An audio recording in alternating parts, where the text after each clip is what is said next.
Texas home for sports. It's Centex Sports Network and Infinity Sports. KWBT-FM, HD2 Waco, Temple, Killeen, Fort Cavazos. The new leader in sports in Central Texas is Centex Sports Network and Infinity Sports. Holy Jesus. What is that? It's time to get in the game. Do you know what time it is?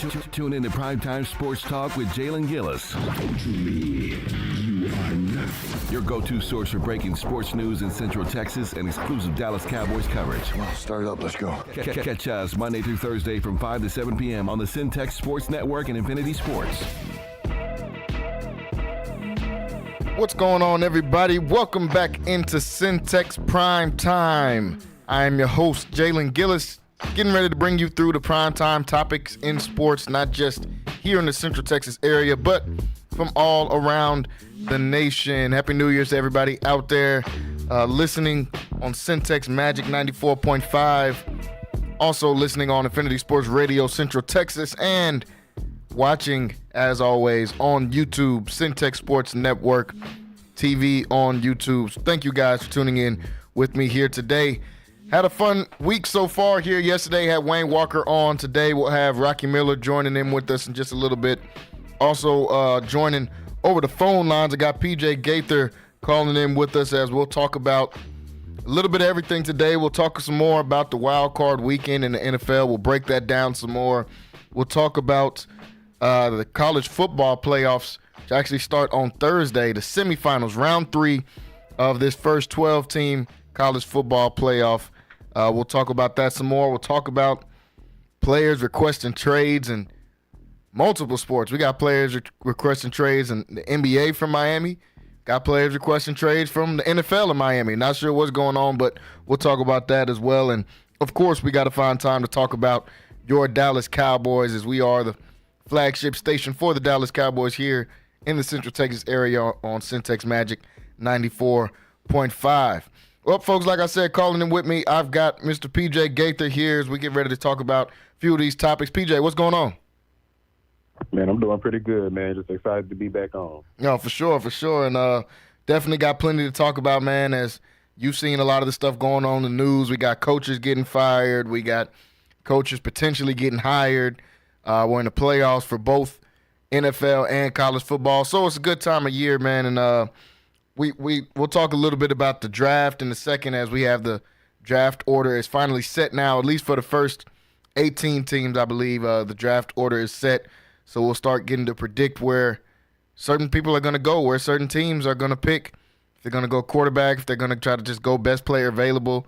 Obviously, Shedeur Sanders is one of the more popular players in the draft. Travis Hunter, one of the more popular players in the draft, just won a Heisman. But there's plenty of good players coming out in this year's draft, and we'll talk about that in just a second. But, PJ, while we got you on here, first, before we get started with the NFL draft, want to get your reaction about this Texas Longhorns team, man. I know you're a Texas fan, and, well, about them coming out in a double overtime victory against Arizona State, now getting matched up against really the only team left in the college football playoffs that has as much talent or more talent than them, and that's the Ohio State Buckeyes. What's your first thoughts? We'll talk a little bit more about the game coming up, but what was your thoughts about that Arizona State and Texas Longhorns game last week? It was kind of like a bittersweet win to me. I really didn't like how, after we got up pretty much, that we just slowed down. It's like we took, we let off the gas a little bit. I didn't really like that. And it really wasn't even necessarily – I don't want to put it all on the players. Like, I'm not going to blame it all on Quinn Ewers. I've been seeing a lot of people blame it on Quinn Ewers. I don't really think that he's at fault when it comes to why we weren't really still scoring points the way we was. A lot of it has to do with play calling. I feel like Sark sometimes – he tried to go too deep off in his bag, and I don't know, man. I don't know what he does, man. I think he just started trying to call too many complex type of plays, or some of our plays just take too long to develop, and that's one reason why Quinn then had a few interceptions. I'm not going to say he had a lot of interceptions this year, but just some of the interceptions that have happened this year were caused because of how long plays took to develop, and that all goes from play calling. They didn't stop our run game. We never established the run game. We never really ran the ball. If I'm not mistaken, I think we only had 30 carries, like, all game. You know what I mean? Mm-hmm. So and that was between both running backs. That wasn't just on one running back. That was between both running backs. We only had 30 carries. And so we never really allowed the running game to get started.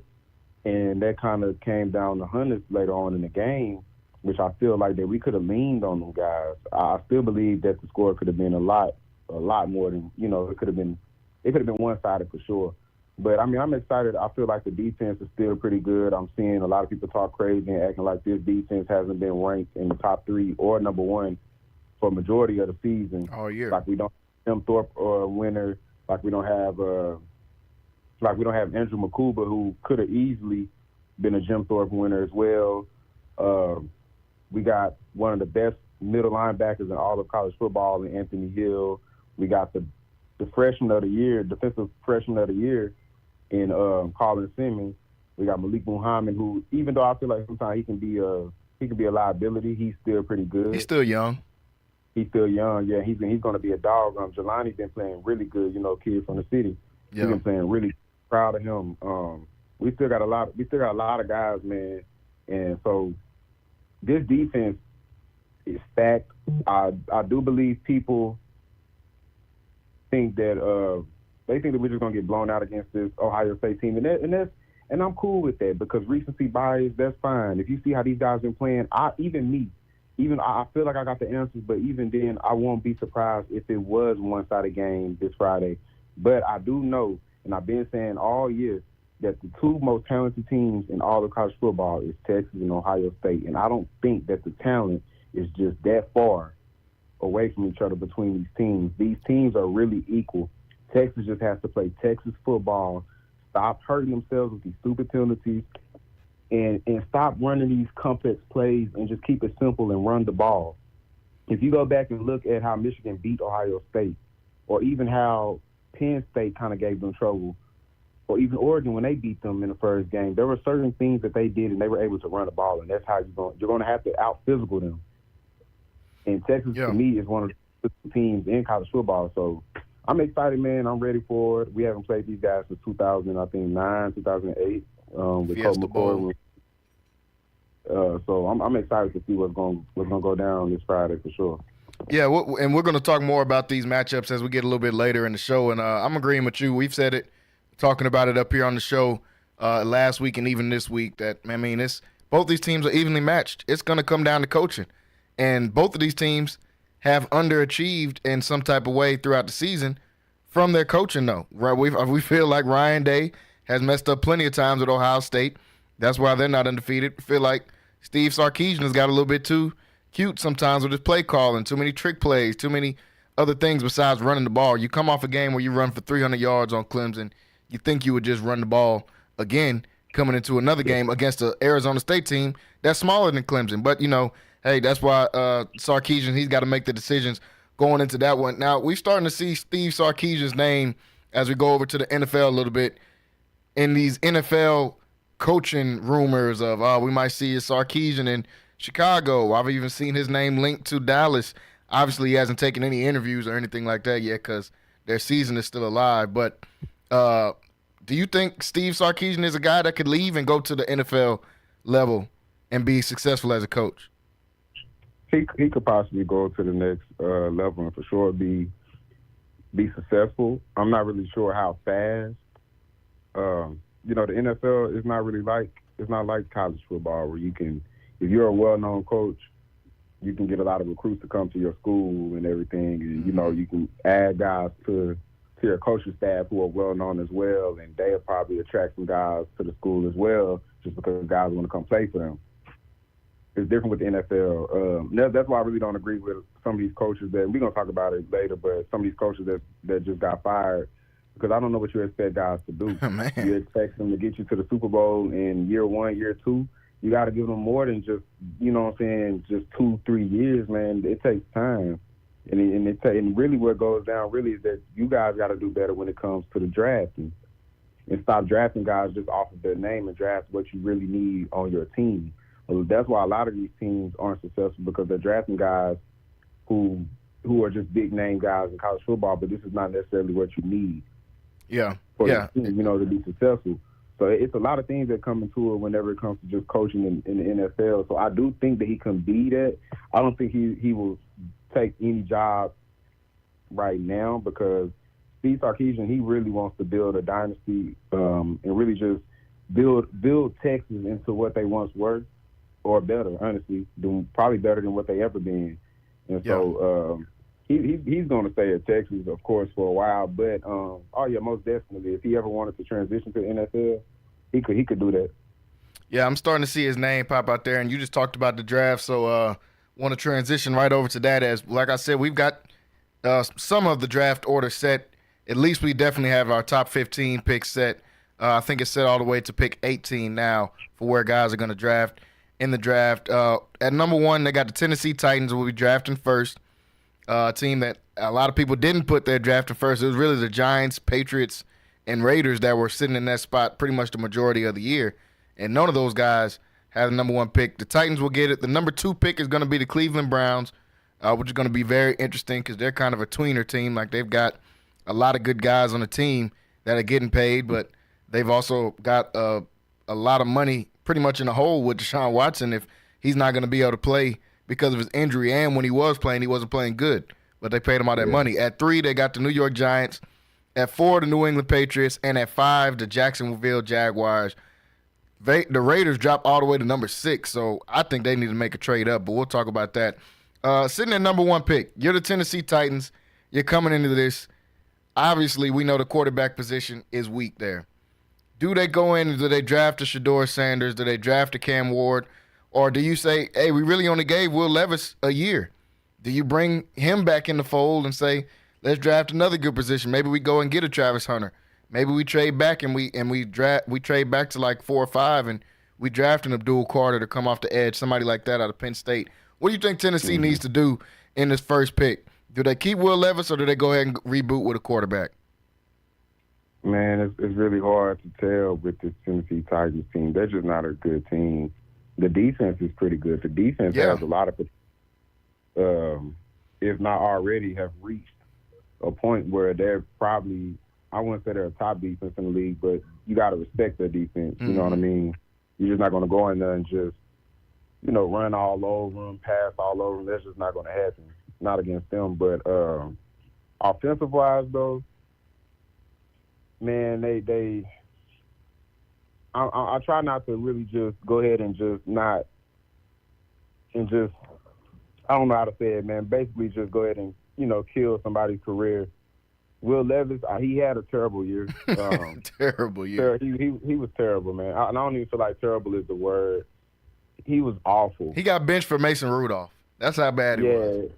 Yeah, he was awful, bro. And I'm usually big on, guys keeping their jobs after 1 year and just see how they are in year 2. But, nah, you kind of got to go ahead and just draft a quarterback maybe. But even if you don't do that, get some more weapons offensively. I do like the guys that they got at running back on their team. I feel like they're good at running back. Yeah, Tony Pollard, yeah. But, yeah, they good at running back. And even the backup from Tulane. Yeah. Oh, man, I forgot his name. But, yeah, the kid from Tulane, he's pretty nice, too, at running back. So they got a backfield down there that's really good. They just need receivers. Yeah, they need some receivers. And you talking about Tajay Spears, I think, in Chestnut there, yeah. They need reliable receivers, though. The receivers that they got right now, I think they had Calvin Ridley, right? Yeah, they got Calvin Ridley, yeah. He got 1,000 yards. Yeah, he got 1,000 yards, so he's good. But everyone else, I really don't know who else they got besides Calvin Ridley. So you need some weapons because a lot of guys, it's crazy how he even got 1,000 yards because I'm sure defenses were pretty much steaming on him the entire game when it came to, the receivers. But they really need to go get some more weapons to surround around Will Levis, and then we can see what he can possibly do. Also, if you really want to be honest, I don't like their offensive line. So if you wanted to, that's their biggest problem. Their O-line, like no quarterback is going to be good down there if their O-line isn't blocking. So if you really want to be honest, go get O-linemen. If I was them, I would try to trade up and at least get 2 first-round picks if I could. I don't know. I would do something similar to the Bears a couple years. I feel like they had the number 1 pick like almost 2 out of 3 years. They had the number 1 pick and they traded their pick back and ended up getting some extra guys, got some extra picks until they finally the quarterback that they wanted came out. And like you said, Will Levis, man, once I seen him on that mayonnaise commercial, I knew he was done. I was like, hey, how are you a starting quarterback? And your one commercial you get is a mayonnaise commercial. That was kind of crazy, but he played terrible all year. I mean, it's just that simple. 13 touchdowns, 12 picks throughout the season, 63% completion percentage. He wasn't playing good. They benched him for Mason Rudolph for 8 games. I think Mason Rudolph played 8 of the games in there. So, I mean, he didn't play good at all throughout this year. But like you said, it's so early in his career. It's hard to give up on guys, especially when you don't have an established running game. You don't have a lot of weapons on offense. Your offensive line is porous. It's hard to judge these guys. But you don't know when you're going to pick in this top 2 or 3 again. I'm interested to see what this Tennessee Titans team is going to do with their pick. Will they decide to go with somebody like Shador, who has already, his dad has already said, Coach Prime, that it's certain teams he's not going to go to. I wonder, is Tennessee one of those teams he was talking about? I know Shador is excited about going to the Raiders. After that, he was excited about going to the Giants. Those are 2 big giant markets. Tennessee and Cleveland got the 1 and 2 pick. Those are 2 of the smaller markets in the entire NFL. So I'm not sure if that's where he wants to go. But I would like to see Shador go at this number 1 pick and go to Tennessee, man. I think Shador could bring a little bit of flash to this organization that hasn't had any type of flash since CJ2K, honestly. I know they had Derrick Henry, but Derrick Henry was kind of just a workhorse guy. It wasn't anything flashy about this team. But Shador can bring kind of a flash to this team. Maybe they can help him out, draft some guys in the second round to help out that offensive line. But I think they're going to go quarterback right here at this pick. The number 2 pick in the draft is the Cleveland Browns. This one is equally as confusing, if not more confusing, on what they should do. They've got a top 5, probably top 3 player in the NFL with Myles Garrett on the team that's going into this offseason either looking for a trade or a contract extension. He's pretty much already said it. He's cool with staying in Cleveland, but they're going to have to pay him. And, I mean, whatever the top of the max is, he's going to have to get paid, or they're going to have to trade him. So they got a decision to make with that. Deshaun Watson restructured some of his money, but he's still getting paid a boatload of money to be on the bench. Their offensive line was good a couple years ago. Most of those guys have fizzled out of the league now. They have a really young line that needs a lot of work. Their receivers, they found something in Jerry Jeudy, and I think he'll be good going forward. But they still need more help at their receiver position. Nick Chubb, when he's healthy, is one of the best backs in the league. He's never healthy. So, I mean, it's kind of tough to say what should they do with that. So, it's tough. There's a lot of directions that this Cleveland Browns team could go. I think their defense is probably the most solid part. They're definitely the most solid defense in this entire top 10 of the draft. You got Myles Garrett, you got Denzel Ward, you got Dale Pitt. You got a lot of guys out there. Greg Newsome at corner as well. They got guys on the defensive side of the ball. Their offense, they got to figure out, do we want to draft a quarterback this high, either Shador or Cam Ward, whoever doesn't go 1 or 2. Do we want to draft a quarterback this high, pay him $20 to $30 million, and then also be paying Deshaun Watson $40 to $50 million a year to sit on the bench? That's a lot of money going to one position on your team. So they got a lot of decisions to make there. I'm not sure where they're going to go with this. I wouldn't be surprised to see the Cleveland Browns trade back in this scenario and just say, hey, even though we can get a Cam Ward or we can get a Shador, that's just going to be too much money going to the quarterback room. Maybe we need to just wait and try to build some of these other pieces in the draft. What you think they're going to do with this number 2 pick with the Browns? Man, they need to get out of the contract with Deshaun Watson. That's holding them back. He will never be good in the NFL ever again. It's over for him. It's over. Keep Jameis Winston as your backup because he is a decent backup quarterback who has won games in the NFL, so he knows what it takes. And I just like him in the locker room. He's the guy that you need in the room, regardless of if he play or not.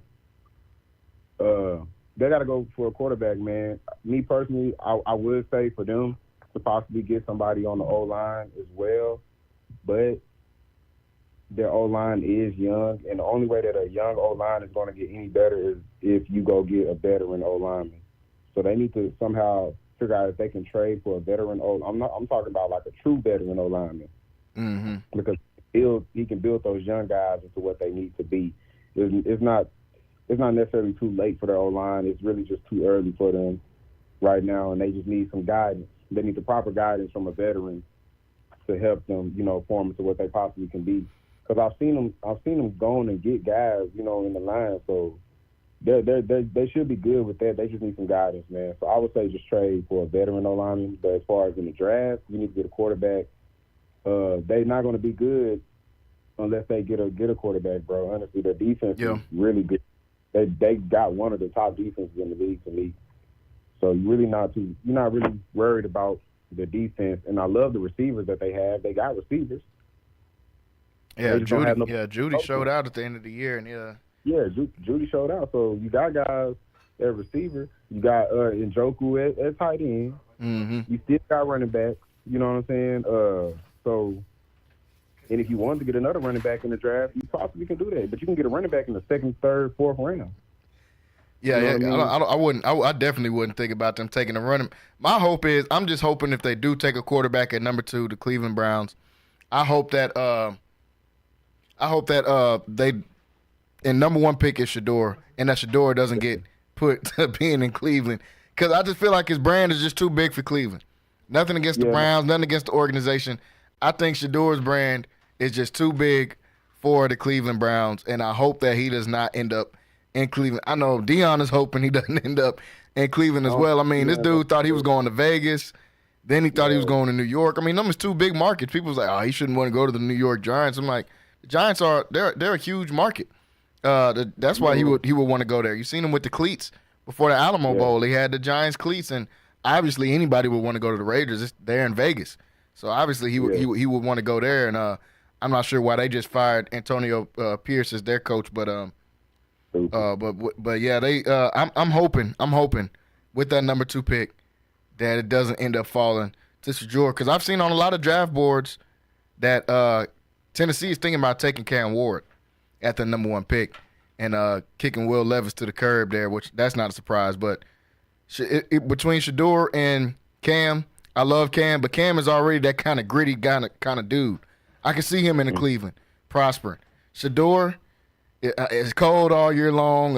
You're in Cleveland. You're right off the lake, the dog pound. I just don't know exactly how that fits his brand. PJ, I want to get somebody else in on the conversation. Joining in with us here in the studio, just usually here with us on Tuesdays. I've got Mr. Rocky Miller here in the studio, and he's fully decked out in his Cowboys attire. So hey. He wants to let everybody know what's going on here y'all, in with case these y'all Dallas forgot, Cowboys. We still America's team. I see. We still America's team. We always will be.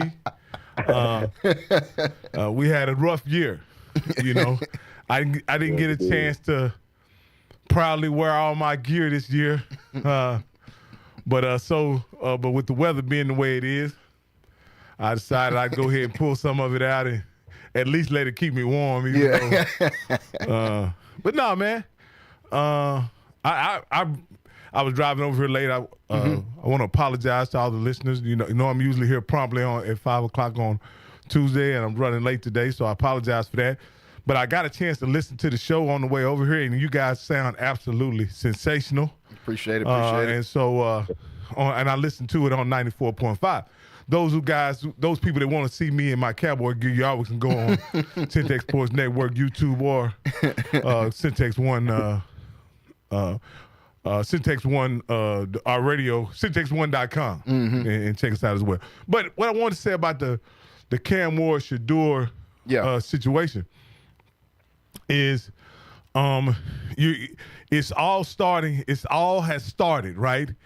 You remember how we said earlier this year there's going to be one pale guy that they're going to prop up as it's going to come out of nowhere and be the top prospect or amongst the top prospects, even though he doesn't have the production, the pedigree, whatever. And so it looks like the Adler guy is going to be the guy that Drew Adler. Yeah, they're going to try to convince him to come out and enter the draft.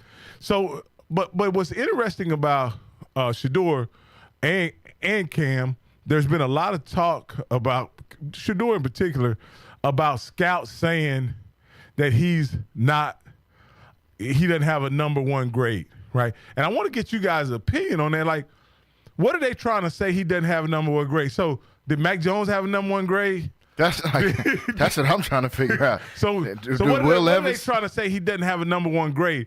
Will that him not having the number one grade mean that he goes in the second round or third round or whatever? I mean, the end of the day, they can't argue that him and Cam Ward are the two best quarterbacks that are coming out. Can't argue that. They can't argue that based on any any measure as it relates to play. They can nitpick arm strength, all that kind of stuff, but at the end of the day, when you look at what happened on the field, these guys were, and this is really interesting. I want to bring this up. You're talking about two guys, black guys at quarterback, who are what? Pocket passers. Normally, black guys at quarterback are nitpicked because of they lean on their athleticism in order to get it done. Yep. These guys are pocket passers, and I think that's their problem with them. They don't have the physical attributes that just jump off the page. And for that, they want to say, oh, well, Cam Ward and Shedeur aren't going to be that. They don't look like Cam Newton. They don't look like these big giant guys that come out at quarterback sometimes. And maybe that's the only knock you can have. Like Jaden Daniels or RG3. Exactly. Yeah. Or they don't have a dominant, what I would call a dominant physical trait. Yes. When you're evaluating quarterbacks.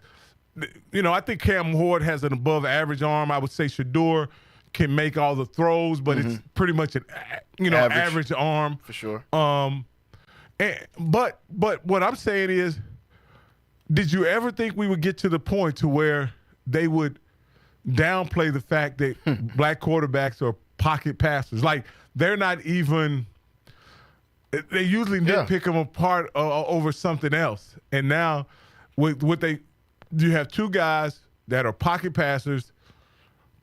NFL ready, pro ready, not prospects, not developmental players. No. And these guys are still getting nitpicked as black quarterbacks. Do you think that's a coincidence, Carell or Jalen? I don't think there's any coincidence in that, and I'll let PJ get his opinion on this. Or you're fine.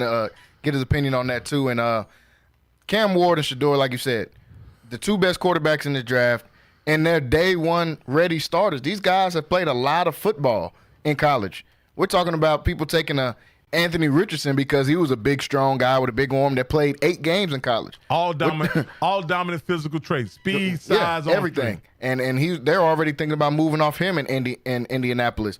You think about a Mitch Trubisky going back some years, played a year of college football, and somehow he was picked in front of Deshaun Watson and Patrick Mahomes, who both had 20-plus games of college football under their belt in history. So I think they're always going to find something to nitpick, especially with these two guys coming out. Shedeur is obviously Deion's son. We know that the bias that's been put upon anybody associated with Coach Prime by certain people.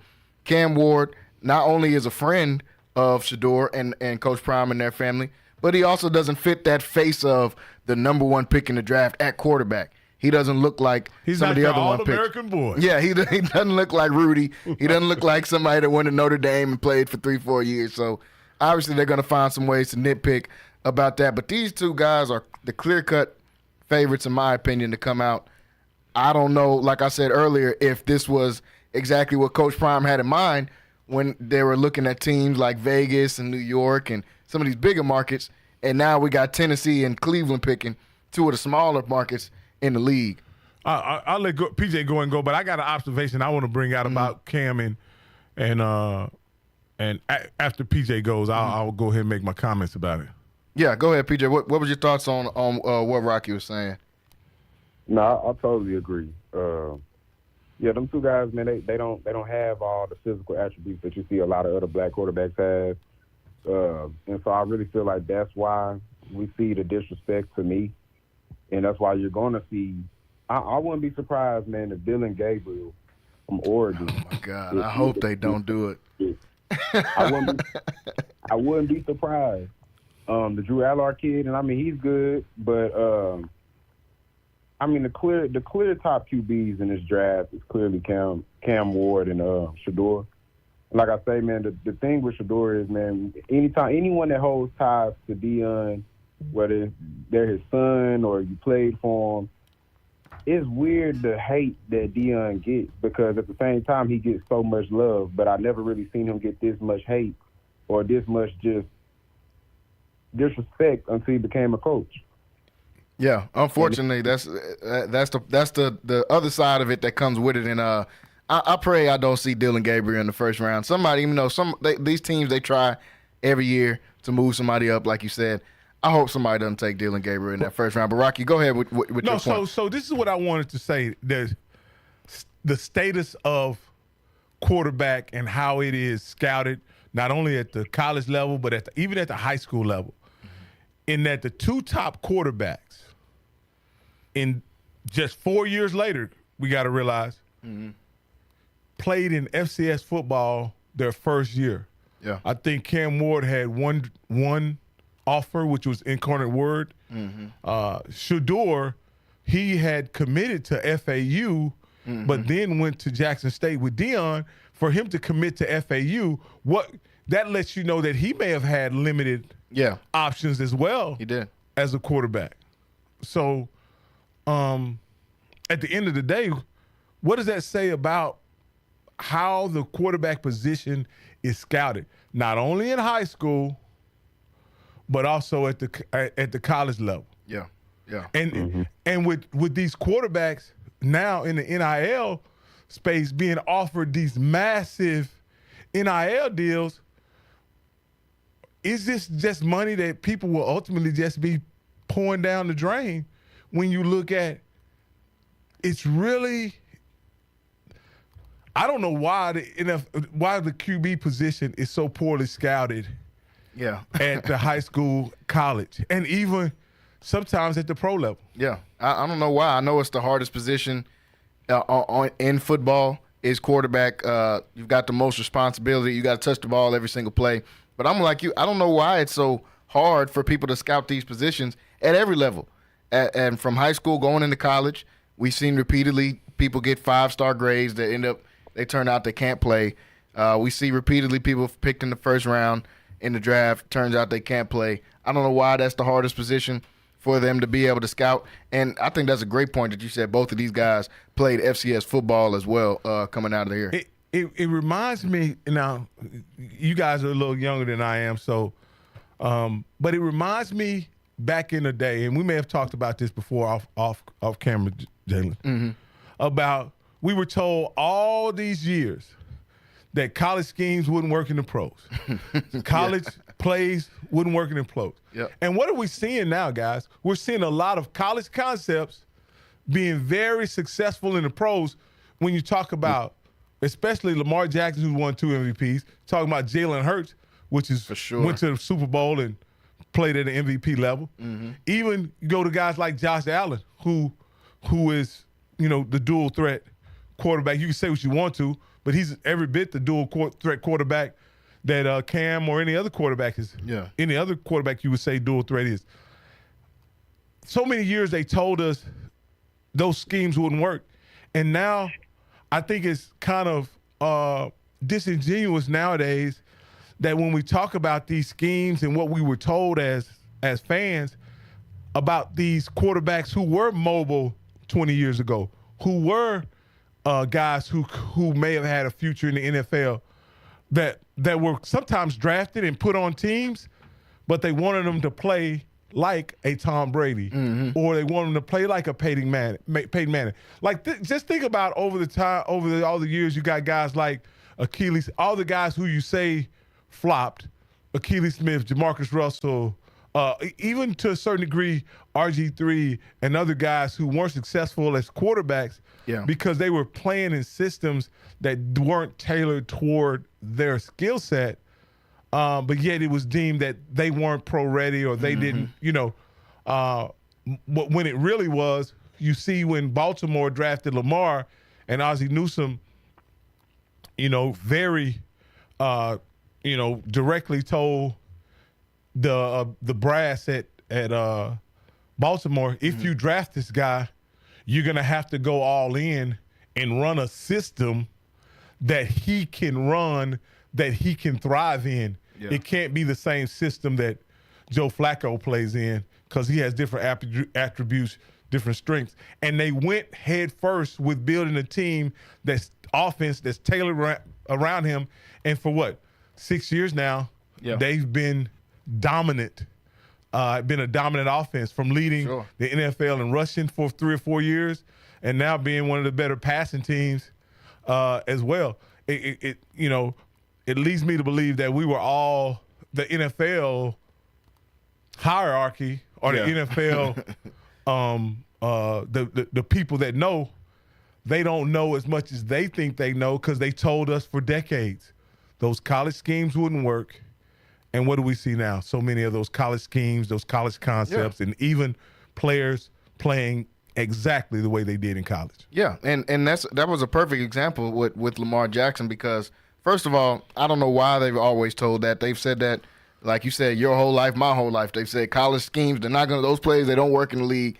And then they bring up these college coaches and these players up, and then all of a sudden it works in the league. And now all of a sudden everybody's trying to run spread offense, and no one's lining up in I formation. All the running plays are out of the gun. It's like, okay, well, y'all said this wasn't going to work.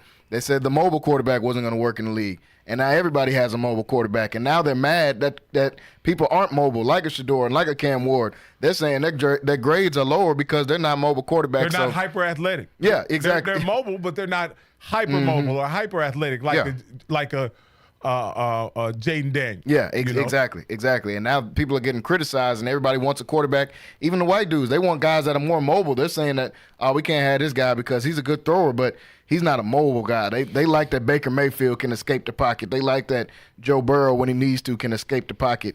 So, I mean, like you said, they told us all these things, and maybe they weren't as true as we've always thought them to be in the NFL, and we're starting to see it more at the quarterback position. It reminds me of a situation with Charlie Casserly, who was the GM or credited with being the architect of the Indianapolis Colts while Peyton Manning was there. And he suggested, as a consultant to ESPN, that Lamar Jackson change positions and not insist on playing quarterback. And I'm like, the guy was, and he was,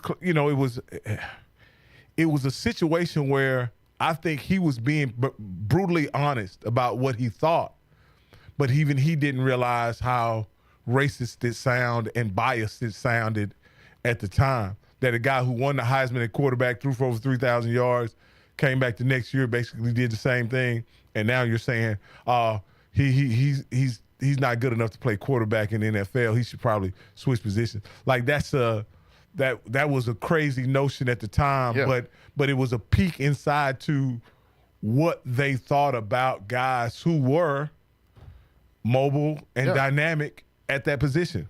Yeah, and that was post Michael Vick, and that was post Cam Newton, and people still were telling all the way at the combine, telling this guy that he should switch over to receiver. Maybe you can go out there and run some receiver drills. He refused to run the 40. Yeah, he refused to do it. I'm not running the 40. Y'all just want me to run the 40 so I can run a 4.2, and y'all can say, man, you'd be a great receiver, Lamar. You'd be a great running back, Lamar. But nah, he's going to go out here and be quarterback, even though he's not quarterbacky, as we've heard people refer to him in the media. But yeah, it's going to be an very interesting time as we get closer and closer to this draft, with the two top prospects coming out being black quarterbacks, and that just speaks to the revolution of what we've seen in the NFL at the quarterback position. It's been great. We got to take a quick break here, folks, here on Centex Primetime. When we come back, before we go into the hour break, we got to talk about Rocky's wearing all the gear. We got to talk about his Dallas Cowboys, and obviously some of the news and their coaching hierarchy and their GM hierarchy that's been all in the news. We got to talk about that when we come back. Still got to talk about the NFL wildcard weekend.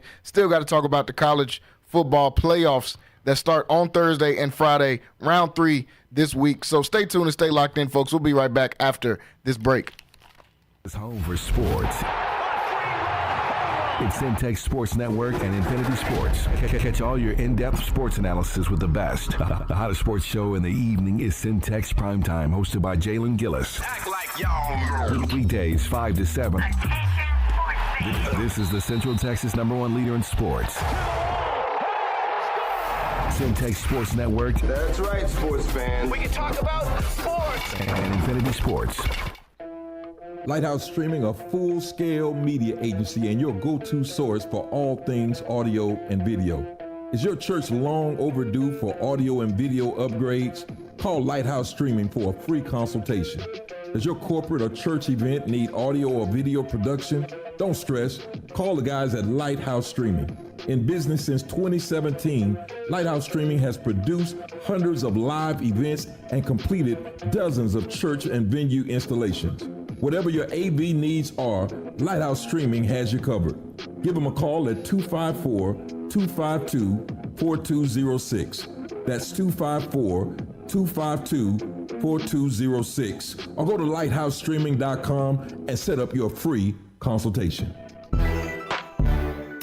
Hey guys, it's Rocky and Keisha, and at Prosperity Tax Service, we're all about convenience. We get it. Life is busy. Your time is valuable. That's why we've streamlined the entire process to be as hassle-free as possible. No more sifting through piles of paperwork or spending hours at an office. With Prosperity Tax Service, you can handle your taxes from the comfort of your own home. Your financial data is in safe hands with us through our secure and user-friendly customer portal at prosperitytax.com. It's your one-stop shop for all things tax-related. Log in anytime from anywhere, whether it's from your couch or on the go. We are experienced tax professionals well-versed in handling a variety of tax situations. Receive genuine assistance and competitive pricing from real tax professionals who've seen it all. We're marking 2 decades as a community-based enterprise here in Waco, Texas. So call us at 254-235-5662 or log on to www.prosperitytax.com. Thanks, guys. Central Texas home for sports. It's Centex Sports Network and Infinity Sports. KWBT-FM, HD2 Waco, Temple, Killeen, Fort Cavazos. The new leader in sports in Central Texas is Centex Sports Network and Infinity Sports. Holy Jesus. What is that? It's time to get in the game. Do you know what time it is? Tune in to Primetime Sports Talk with Jalen Gillis. To me, you are nothing. Your go-to source for breaking sports news in Central Texas and exclusive Dallas Cowboys coverage. Start it up, let's go. Catch us Monday through Thursday from 5 to 7 p.m. on the Centex Sports Network and Infinity Sports. What's going on, everybody? Welcome back into Centex Prime Time. I am your host, Jalen Gillis, here and still in the first hour as we get closer to hour number 2 here. Joined in studio by Rocky Miller. Also calling in with us, we got PJ Gaither, as we just got done talking about NFL draft order. Let PJ talk a little bit about his Texas Longhorns, and we'll talk some more about them in a second as they'll be playing against Ohio State at the Cotton Bowl here in and on Friday. Matter of fact, they'll be playing against Ohio State on Thursday. Penn State and Notre Dame in round 3 of the college football playoffs, a game that I definitely didn't think I would be saying those two names when we got down to the semifinals, but that's why they play the games, everybody, and Penn State and Notre Dame have earned their way to that spot. Before we talk about some college football in hour number 2, and then we talk about NFL wildcard weekend, got to talk about the Dallas Cowboys and those of you that have joined in with us on Centex Sports Network on YouTube. As always, make sure you guys jump in the chat, leave some comments on there as well. But if you're watching on there, you can see Rocky in his full Cowboys attire as he is ready to talk about his Dallas Cowboys. And they were in the news because of, obviously, Mike McCarthy and his coaching or not coaching in Dallas. Hasn't gotten a contract extension, believes he wants to be back in Dallas. But the Chicago Bears have showed a lot of interest in hiring Mike McCarthy as their head coach.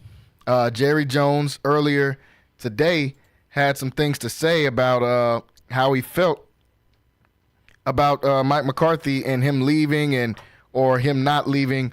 I want to see if I can pull up that sound so you guys can hear just a small snippet of what he had to say about Mike McCarthy and joining. Then I would say, go talk. I really would.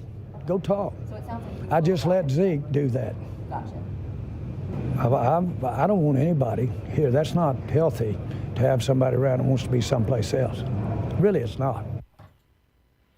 So that was just a small snippet of Jerry Jones talking to the media on Sunday. As always, you know, he's going to talk to the reporters. I mean, it's like a gang of reporters around him. Y'all can't see. They flock around him so quick whenever he's getting ready to say anything. But he's talking about Mike McCarthy and his potential and his potential to leave and go to the Chicago Bears. He says, hey, well, go ahead and leave. We ain't going to keep nobody here that don't want to be here. I just did it with Zeke, as he's alluding to Zeke, letting Zeke go in the last week of the season. And Zeke went to the Los Angeles Chargers, where, matter of fact, he got picked up by today. But, Jerry Jones is going to make sure he stays in there. I don't get why Jerry Jones feels the need he has to say these type of things. He could just say nothing, actually. Matter of fact, I don't know what he could say, but he could always just say nothing.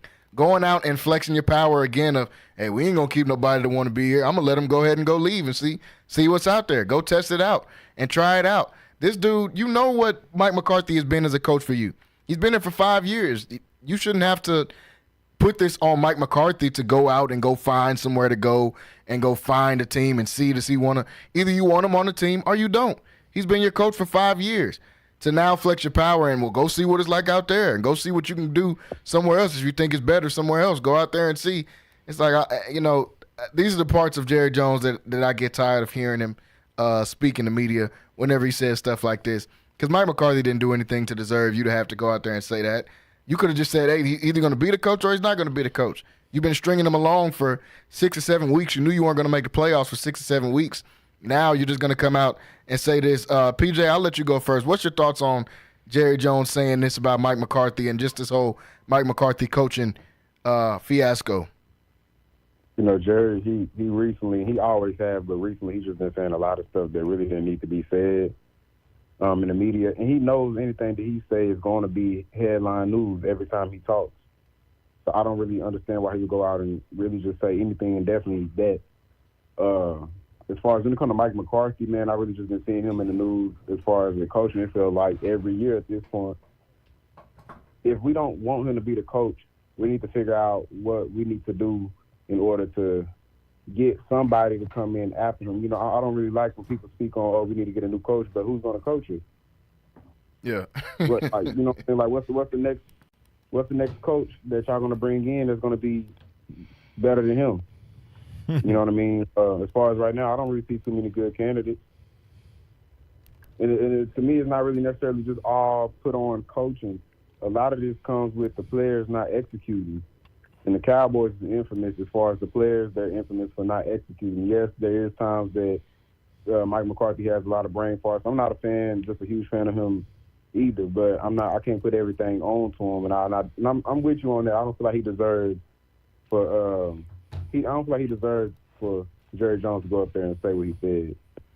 Yeah, Rocky, I'll let you go. Man, this is I think you guys are kind of spot on, but I look at it, in another way as well. If you have a relationship with someone, and just use me for instance, I've been married 15 years. I'll be married 16 in April. And I can say whatever I want to in the house or whatever. But if I go on Facebook Live and say, hey, Keisha can stay or go, it doesn't matter. Go out there and see if you can find somebody else. And if you can't, that's fine. If you do, that's fine. What does that say about the quality of our relationship at that point? Yeah, exactly. And that's my issue with it altogether is that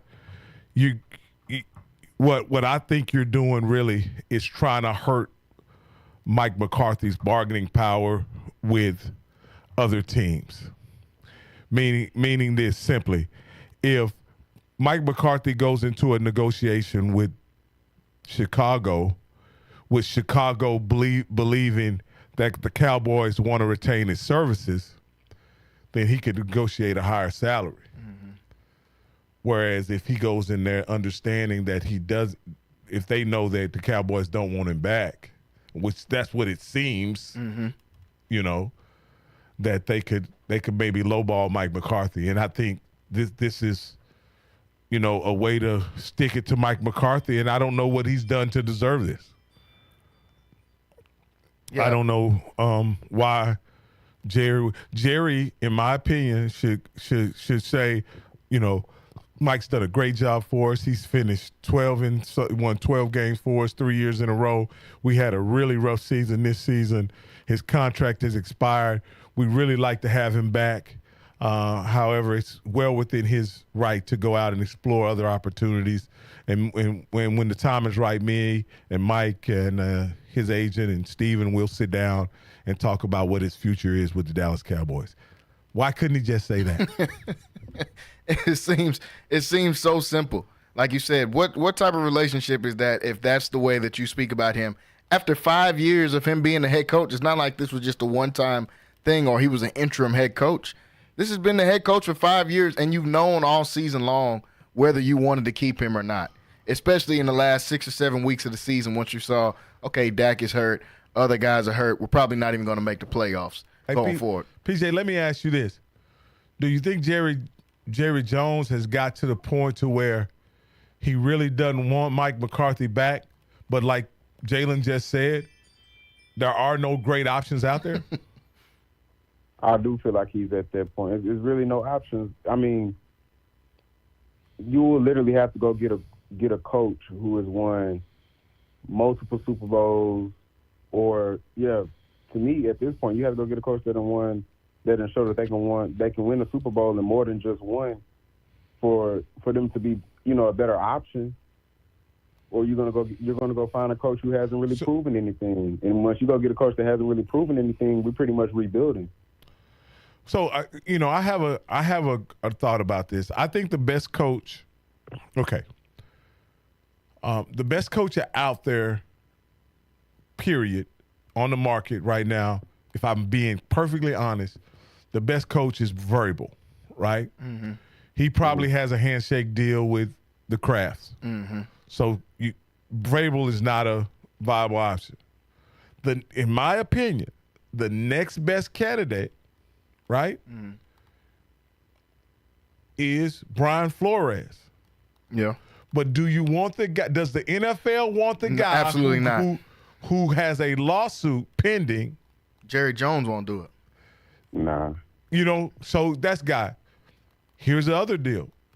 For what all we say about the Cowboys, Jerry Jones has never compensated a coach handsomely.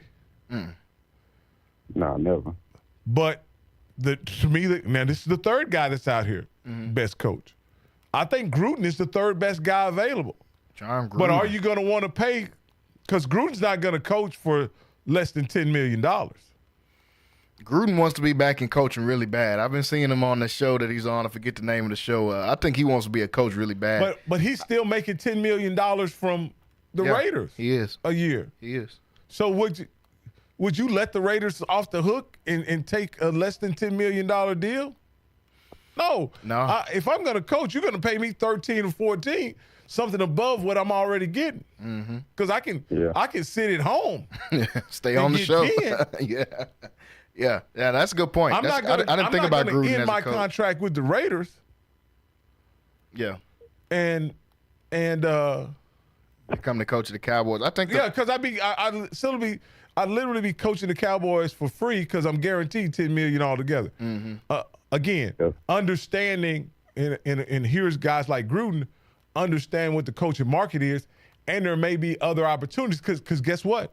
Jacksonville has to do something. The Giants, the Giants are staying with Daboll. Yeah, they're staying with Daboll. But there are other teams now. The Raiders have to do something now. You got teams. You got teams out here that has to make some moves, and there probably could be some other coaches that we're still early in the mix when you really think about it. I think there's some decisions to be made. Yeah, and we're starting to hear more noise now about there could potentially be a trade out there possible for Mike Tomlin to be eligible to come up as a coach, which we know everybody would jump at the opportunity to get Mike Tomlin. I think there's multiple coaching candidates that could fit this Cowboys scheme because at the end of the day, as much as we talk about the Cowboys, most coaches would like to have Dak Prescott at quarterback. They would like to have CeeDee Lamb at receiver, and they would like to have Micah Parsons on the defensive side. What I really hate is what I think as a Cowboy is going to be our fate. And PJ may believe this too. I think we're going to end up with Kellen Moore. That's the guy I didn't want. I had never wanted him. But I think that's the guy we're going to end up with. Is Kellen Moore making his return back to Dallas? Wouldn't that just be just great for the Dallas drama TV show that Jerry wants to have every offseason? I think that would fit in the scheme great for what he would want to do is bring Kellen Moore. Because if I'm Ben Johnson, I'm not going there because it's Jerry.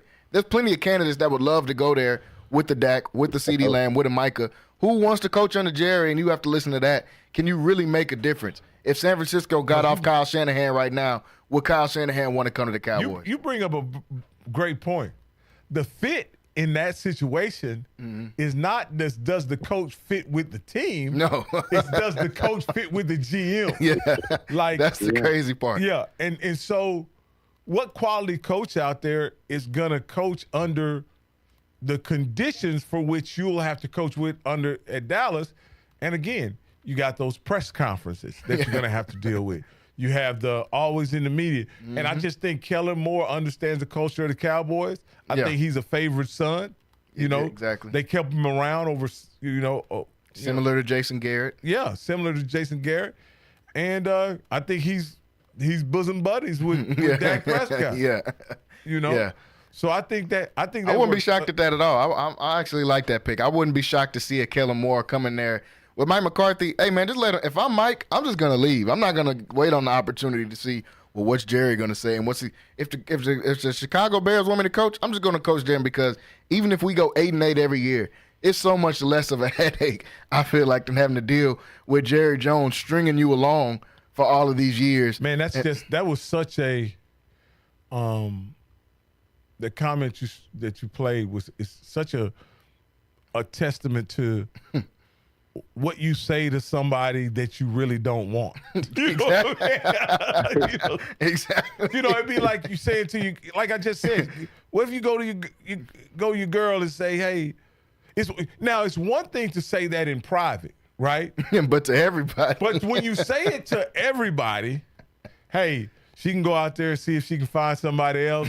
And if it doesn't work out and we can come to terms, she can come back home. But, I just want you to know she's out there and she's well within her right to go try to find somebody that she can broker a better deal with.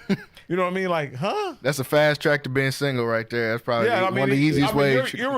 Everyone in any relationship, if one party speaks that way, any counselor or therapist would probably tell you your relationship is over. You know, keep your money.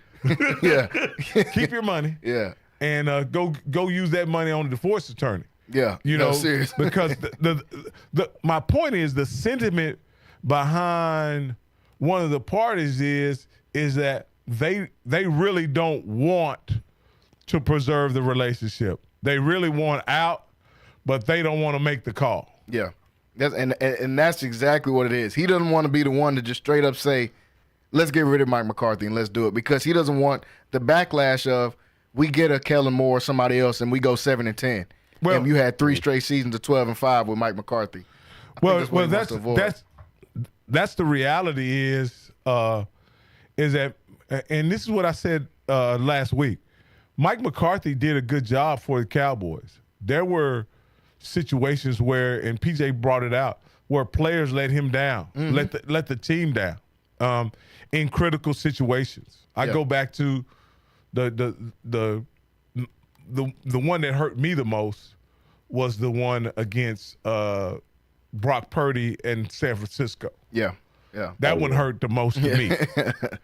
And then last year hurt, but once it got started, I was like, that's pretty much what I expect. Yeah. But the one against San Francisco, that one hurt. Yeah, that hurt. Yeah.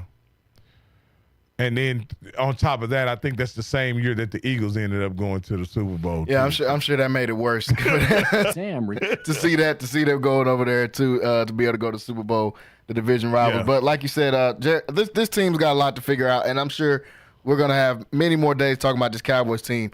But just what a crazy comment from Jerry Jones. And he gives us something to talk about here on the show, so I ain't mad at it. But if I was a Cowboys fan, and especially if I was anybody in Cowboys personnel front office, this would be very puzzling, his comments. Folks, we got to go to a quick break, come back for the top of the hour. When we come back, we'll talk about wild card weekend in the NFL. We'll talk about the college football playoffs coming up here shortly. So stay tuned and stay locked in. We'll be right back right here on Centex Primetime. Central Texas home for sports. It's Centex Sports Network and Infinity Sports. Catch all your in-depth sports analysis with the best. The hottest sports show in the evening is Centex Primetime, hosted by Jalen Gillis. Act like y'all. Weekdays 5 to 7. This is the Central Texas #1 leader in sports. Centex Sports Network. That's right, sports fans. We can talk about sports. And Infinity Sports. Hey guys, it's Rocky and Keisha, and at Prosperity Tax Service, we're all about convenience. We get it. Life is busy. Your time is valuable. That's why we've streamlined the entire process to be as hassle-free as possible. No more sifting through piles of paperwork or spending hours at an office. With Prosperity Tax Service, you can handle your taxes from the comfort of your own home. Your financial data is in safe hands with us through our secure and user-friendly customer portal at prosperitytax.com. It's your one-stop shop for all things tax-related. Log in anytime from anywhere, whether it's from your couch or on the go. We are experienced tax professionals, well-versed in handling a variety of tax situations. Receive genuine assistance and competitive pricing from real tax professionals who've seen it all. We're marking 2 decades as a community-based enterprise here in Waco, Texas. So call us at 254-235-5662 or log on to www.prosperitytax.com. Thanks, guys. Lighthouse Streaming, a full-scale media agency and your go-to source for all things audio and video. Is your church long overdue for audio and video upgrades? Call Lighthouse Streaming for a free consultation.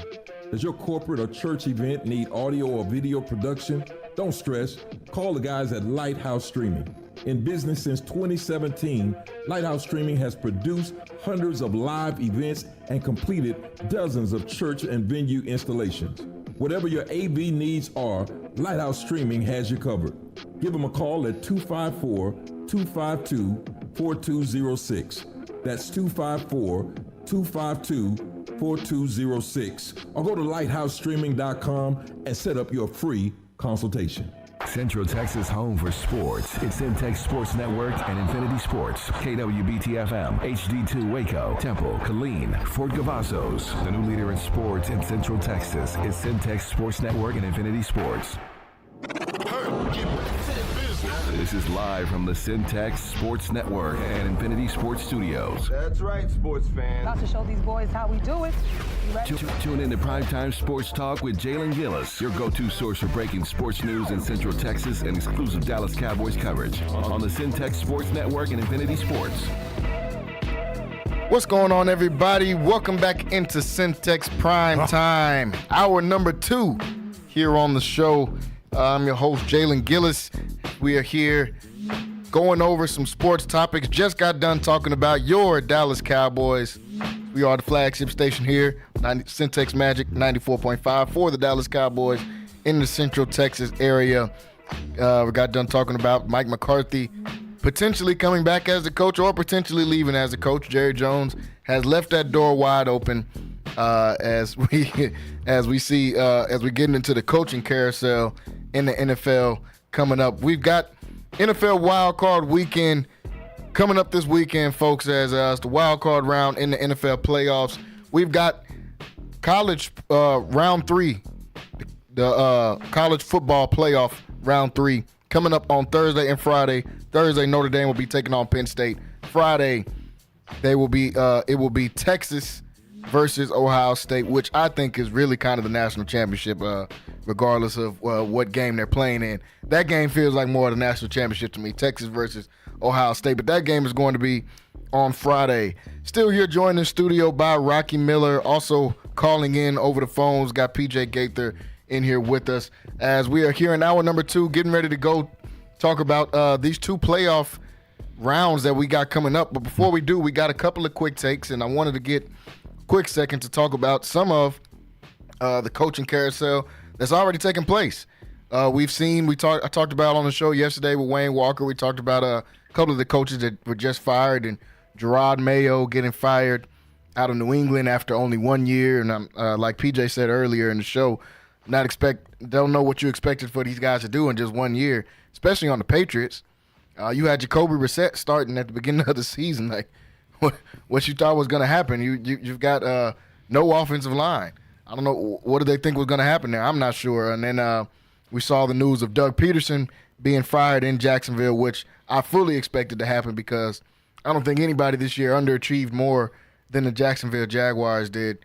And we talked about that a little bit yesterday on the show, but I don't think anybody's underachieved more than them this year. They won 4 games, and they're going to be picking in the top 10. And this is a team that was in the divisional round of the playoffs just a couple of years ago. And they retooled. They got Trevor Lawrence paid. They dropped the bag off at his house. They drafted ETN. They drafted Brian Thomas. Like I said yesterday, if you want to get a good receiver in the NFL, just draft whoever's coming out of LSU, I guess.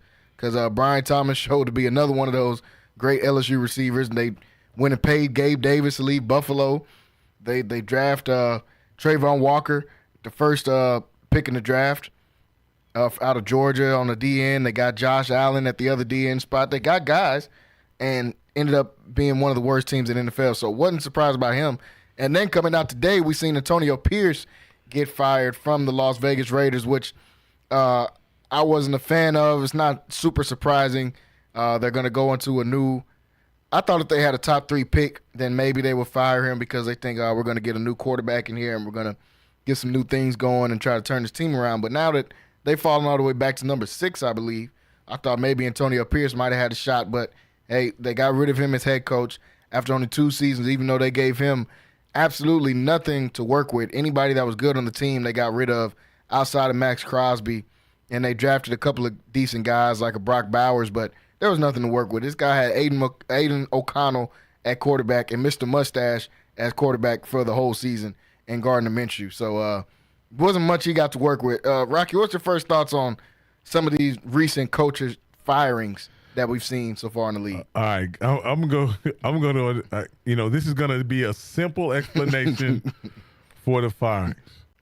Look at all the teams on week 17 who had poor seasons but won their last game and see what happened to their coaches. Yeah, they all out of there. New England won their last game. Vegas won their last game. And, yeah, those guys are on a quicker vacation than some of these other guys and now looking for recent employment. Again, the Giants, well, I think they lost their final game, even when they were playing I forget who they were playing. They were the Eagles. The Eagles backup. All backups, third stringers. And they managed to blow that one. Yep. You look at the Colts. I think I'm not sure if they won their last one, but I think they managed to lose to Jacksonville. Yeah, the Colts beat Jacksonville in overtime. Oh, okay. In overtime. All right, well, the Colts coaches kept their job, and in that case, the Jacksonville coaches lost their jobs. But again, I think in Gerard Mayo's situation, this was a lost year, right? Mm-hmm. They had a rookie first-round quarterback, and I don't think there was much expectation anyway. Yeah. I just think, being a first-year coach, first-time coach, the fan base, ownership was used to a more experienced guy, which is Bill Belichick. Even though he comes from the Bill Belichick tree, which is certainly kiss of death when it comes to coaching. Yes. But even in New England, he was different than Bill Belichick. He kind of wore more things on his sleeve than Coach Belichick. He was willing to speak out against things like effort and things of that nature as it relates to the players and stuff like that. And I don't think the media, the Boston media, the New England media market really ever embraced him, because he was so different than Belichick.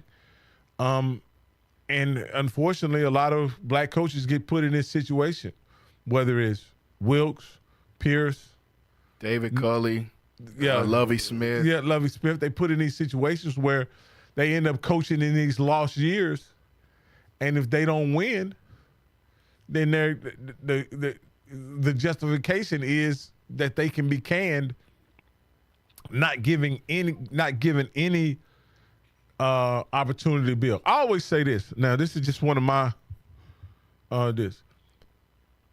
The worst situation for a coach to be in is to be in charge of a team without a competent quarterback. Yeah. And in situations where black coaches are given competent quarterbacks, they've been tremendously successful. But normally, for whatever reason, they don't get to keep or hold on to that core. Other than Tony Dungy with Peyton Manning, that was the only situation where he got to hold on to his guy. Yeah. You know, even a guy like Jim Caldwell, who had Matthew Stafford and won 10 games. Yep. He was canned. Yep. You know what I mean? Like, so it's almost for a black coach, it's damned if you do, damned if you don't. And that's exactly what it is. There is no winning, in my opinion, because we saw this happen. I saw it firsthand with being a Texas fan, back-to-back years. We had David Culley. We're just going to give you a shot, man, and come in here. We don't expect much. Didn't win many games, fired him. Lovie Smith, hey, man, we're just rebuilding. We don't expect much right now, just trying to get us going on the right track. And we had some success, fired him. And then you go to a guy like Brian Flores, and Brian Flores revealed in his lawsuit that he was offered money to lose. And he, of course, he refused. And at the end of the season, he was canned. Out of there. And and look at the great coaching that Miami has now since he's been gone with Mike McDaniel there now. So you see the situation they got themselves in. And you realize now that, was it great coaching or was it the demise of Bill Belichick in New England? The awful situation in the Jets, and they caught a Josh Allen who was still trying to figure it out. Yeah. Again, there are very few opportunities that these black coaches get. Very few. And they're just not given very long runways. No. Nor do they get the good teams. You don't see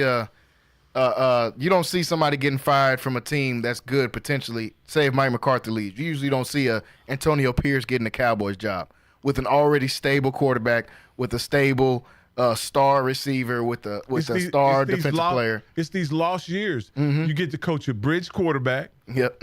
Right? Or no quarterback altogether, or a journeyman quarterback. You get to coach a depleted roster, which Antonio and Gerard Mayo both had very depleted rosters. And Antonio Pierce's situation is they completely wiped out the quarterback situation they had, and installed Gardner. They signed Gardner Minshew, which was, you might as well kept Aiden O'Connell. I don't know what you were doing that for. Spending money just to spend it. Yeah, and so anyway, I just think those guys were set up to fail. And I look at a guy like a Sean Payton, who the first year that he coached was an absolute disaster with Russell Wilson. However, he was given the benefit of the doubt and allowed to implement whatever strategy or plan that he had. And so, unfortunately, black coaches so often don't get a chance to implement a long-term plan. It's either win now or you're out. Yeah. PJ, what's your thoughts about these recent coaches firings that we've seen over the last couple of days? Yeah, it's kind of like I said at the beginning of the show. I don't really understand what they want them to do. You got to give guys more than just 2 years, 3. It's not college, man. Like, you're not just going to come into the league, or you're not even if you're just coming into the league, but you're just not going to go to any NFL team and just switch it around. Definitely, like, if they're a team that's already below 500 and they've been below 500 for consistent years, you know what I mean, consecutive years, you're just not going to switch it all around after one season or two seasons. And it's not just on the coach. It comes down to everybody else that's on the staff. It comes down to the GM. It comes down to the owner. What are you guys doing during the free agency period? What are you guys doing in the draft? You know what I mean? Mm-hmm. So for me, it's unfair to just go in and just fire these guys. And I do feel the same. I feel like with a lot of these black coaches, I don't feel like that they don't put a lot of these guys into the best of situations, and they just quick to just throw them away. You know what I mean? With the Antonio Pierce situation, I personally feel like that he is every player's. That's the coach that you want. You want a coach like Antonio Pierce. They just did not set him up with the right tools at all to prosper with the Raiders. This one right here, really, I really don't like this one at all. I feel like the Raiders front office really just didn't set him up. They set him up for failure, really, to be honest, man. I don't know, man. I don't know what they want these guys to do because you're just not going to prosper after 1 to 2 or even 3 seasons. And then, like Rocky said, you don't have any quarterbacks. You don't have an offensive line. You ain't got an O-line. Like, y'all barely got a defense. Yeah, they ain't got no defense. They just got one player. Yeah. These teams is bad all around, from the offense to the defense to special teams. You're just a bad team. So that's why I say it's not all on the coach. No, it can't be all on the coach. And then they fired him because he wins the last game of the season. But you've been trying to get me to win games, and now when I finally win a game, you won the game that we didn't want you to win. And now, I mean, just a couple of weeks ago, everybody was on the Raiders because they had the number 1 pick, and then they won a game. Man, this dude don't know when he's going to be the coach again. He's trying to win. He's trying to win. Y'all want these guys to tank. Like, y'all want these guys just to tank their season. You know what I mean? It don't make no sense, bro. Yeah, it's crazy, the coaching carousel that's going on right now. And unfortunately, 2 of the guys that's been cut out already are black coaches that honestly just didn't get a fair shot. Gerard Mayo, I mean, he had no chance. I don't know what they thought Gerard Mayo was going to do. It was the first year. The Patriots are terrible. They were so bad that they couldn't win with Bill Belichick, who might be the best head coach of all time. They couldn't win with that guy. And then you bring in somebody else and think he's going to do something different there? Well, one of the things this is just things I've read and heard, is they really wanted Gerard Mayo and they wanted O'Brien to be the OC. Offensive coordinator. And Gerard Mayo didn't want O'Brien. No. He was there when O'Brien was a coach. He probably said, man, this dude is weak. We was winning them games because of Brady. We don't bring a Bill O'Brien in here like he's going to save the day. And that's kind of when they started regretting the decision to make Gerard Mayo the coach, because not only was he insistent, he didn't want to bring back, he didn't want to be in charge of Belichick's old staff. Yeah. You understand? He wanted his own guys to do it his way. Yeah.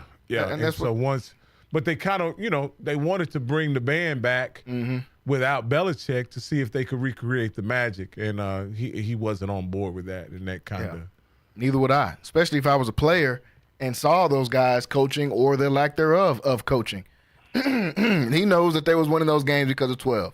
Let's not act like it was Bill O'Brien calling some crazy plays, because he would have did it in Houston if he was going to do it somewhere else, and we didn't. So let's not act like he was drawing up some crazy scheme. And they already tried to bring O'Brien back multiple times, and it didn't work out. So I don't get what he was doing that, but I mean, hey, that's what it is. They want to get their guy in there. We know what this is. This is Boston. They want their guy in there. They want a Boston guy in there, a guy that looks like he'll go have a brew with them after the game and sit in the pub with them and talk about the Red Sox and all this. Come on, man. We know what it is with them. So they'll try to get Mike Vrabel in there. He's probably the hottest coaching candidate out there, so they're going to bring a bag up for them to get him, because I know the Bears are talking to him. It's a couple other teams that'll be talking to him as well. So they'll probably put Mike Vrabel in that spot. But we still got plenty to talk about with this coaching carousel, because I think there's some more coaches that are going to be on the chopping block, and there's some more coaches that are going to come up in the ranks. Like, I didn't even think about John Gruden that Rocky brought up in hour number 1. I didn't even think about him as a head coach, but somebody's going to give him a chance to get back in the fold. Just think about this. He's known as a quarterback guru. There are several quarterbacks in those situations that really need help. Like when you talk about Drake May's one, and then you also they owe Trevor Lawrence better part of $200 million. Yeah. So who you think would be better to fix Trevor Lawrence than a guy like John Gruden? So I mean, I think there's a lot going on here. Now, here's what I do think about the Antonio Pierce situation, right? I think by and large, we're going to find out that Brady is calling the shots, a lot of the shots over in Vegas. In Vegas. Yeah. With that being the situation, I think he's going to want a offensive-minded quarterback because for all intents and purposes, I think Shedeur is going to be available at 8. Wow. Yeah. You think he'll be available all the way down to when the Raiders pick at 6? Yeah. Oh, okay. They're at 6. Yeah, they're at 6. Yeah, no doubt. So you think Tennessee is going to go Cam Ward? Yep. Cleveland is going to go non-quarterback. Yep. New York at 3. You think New York will pass up on Shedeur? They'll take Adler. If they take the New York Giants taking Drew Aller, Patriots got a quarterback. Jacksonville got a quarterback. You got to realize I didn't know. I didn't realize this, but the Giants could have picked Deshaun Watson. Yeah. They could have picked Patrick Mahomes, Lamar Jackson. Like if you go down the list of quarterbacks they could have chose, like even when they picked Daniel Jones, I don't remember who was in the same draft as him. Dwayne Haskins was. That's who they thought he was going to pick. They were going to pick because he just won a natty at Ohio State, and they grabbed Daniel Jones out of nowhere. Yeah. Like they could have. And so I don't think they have any interest in Cam Ward or should. You got to remember, guys. There's a lot of when people start giving guys juice, right? You think, okay, just think about this. You think, just think if I don't want to mess up his name, Adler or whatever. Drew Aller. If Drew Aller has a decent game, and they lose, a decent game, and he could. Yeah, he certainly could. I expect him to. They're not, and they play in the championship. You gotta remember, there's no reason from a production standpoint that my man McCarthy should have been picked where he was picked. Yeah, at 9th for the Minnesota Vikings. For the Vikings. So and that situation is fluid. If you're the Giants, would you trade for McCarthy? If I'm the Giants, yeah, because I'm the Giants. If I'm a competent NFL organization, absolutely not would I trade for McCarthy. I'd rather trade for Joe Milton and start building around that. And the other side of it, I don't think the Giants are an option for Shedeur. Like, as far as Shedeur wouldn't want to go there, or they wouldn't want Shedeur? No, I don't think Dion wants that to be an option for Shedeur. I don't think he has a relationship with Brian Daboll or Come on, man. That's the same GM that decided he was going to let Saquon Barkley walk Devin out the Singletary. door for nothing. Like they didn't get nothing for Saquon Barkley. They didn't even do a sign and trade for him. Nope. You know, so come on, guys. Like, what are we doing? I can't believe. I just can't believe in my head that Shedeur would be there at number 3, and the New York Giants don't pick Shedeur. It would have to get to that point of me seeing it. I just can't believe in my brain that an organization as porous as QB that they've been, the New York Giants, could my pass on a Shedeur. Are the Titans really through with? I don't know. That's what we were talking about in the first part of the hour. I don't know. I don't know if they're really through with Will Levis. I honestly don't know that. And I don't know if the Cleveland Browns will want to pick a quarterback at 2 because of how much money they already got going to their quarterback room already. I think I think the NFL is doing their NFL spin thing, saying that these guys probably aren't number 2 draft picks, number 1 first-round draft picks. The fan base, because again, the fan bases of Tennessee want Shedeur. The fan bases of Cleveland want Shedeur. You know what I'm saying? Because to be honest with you, Shedeur is the biggest star in college football. Yeah, for sure. You know, and so that's gonna make people want to draft it. But that doesn't mean he again, I don't think Deion has any problem being the bad guy, but I think he wants to do things behind the scenes. And with that being the situation, I think that they rather than the narrative being Deion is in control of the situation, the better narrative, and I'll ask PJ this, is the better narrative for the NFL is that Shedeur and Cam don't have enough first-round draft evaluations. I think that's the best narrative for the NFL, even though it may be really that Deion is calling the shots behind the scene. Yeah, it could be. It could be that. It could be that. Go ahead, PJ. Yeah, no, I feel like that's a fair assessment for sure. It's just kind of hard right now, man, because I agree with Rocky totally with pretty much everything.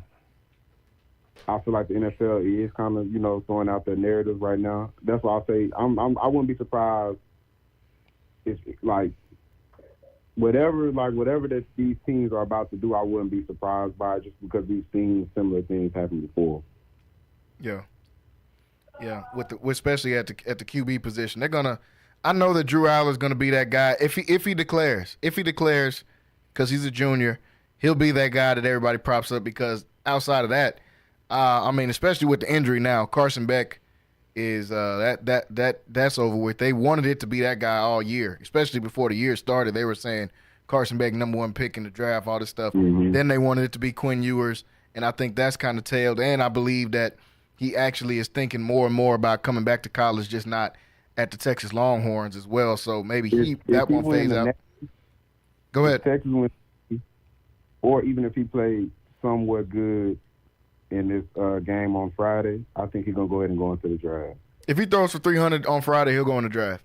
He throws for 300 yards on Ohio State, he'll be in that draft, in that drafting space right there. So I don't know, man. It's a hot take, I think, by Rocky, but it could be a very, very fair assessment in the New York Giants passing up on Shedeur Sanders or maybe even a Cam Ward. I think maybe it's the cleats that sold me. It's Shedeur popping out with the New York Giants cleats and all this stuff. Maybe that's what sold me on thinking the Giants or that Deion would allow him to go to the Giants. But that could just be wishful thinking and wanting it to be Shedeur in a big market. Because I do not want to see Shedeur in the Cleveland Browns uniform. I'm not gonna lie. That's just a nasty jersey. Seeing Sanders on the back of a Cleveland Browns jersey, that's nasty. I don't want to see that at all. But that's the NFL draft, and that's coming up soon, folks, in April. Want to talk about these 2 playoffs that we got coming up in the NFL wild card and the college football playoff. Go ahead. I just wanted to give y'all a report. Go ahead. It's been a report that the Chicago Bears reported that the Dallas Cowboys denied man, here we go with the Jerry opportunity Jones, man. Hold on. talk to Mike McCarthy. So let me, for those of you guys who didn't know, they have a exclusive negotiating period. I think it's between today and next. It's within the next couple of weeks, something like that. Today within the next, and maybe next week or the week after. Yeah. So they have an exclusive period. So that's interesting. That's very interesting, right? Hey man, if Jerry Jones doesn't sign Mike McCarthy after denying him the opportunity for right now to interview with the Chicago Bears, he just needs to sell the Cowboys and start a reality TV show because he just wants to get views and gets ratings. Yeah, because what he literally is doing now is that woman, go out there and find somebody else that you could take that can take care of you. And then I will run and lock the door. Yeah, so she can't leave. And so now we stuck here looking at each other stupid.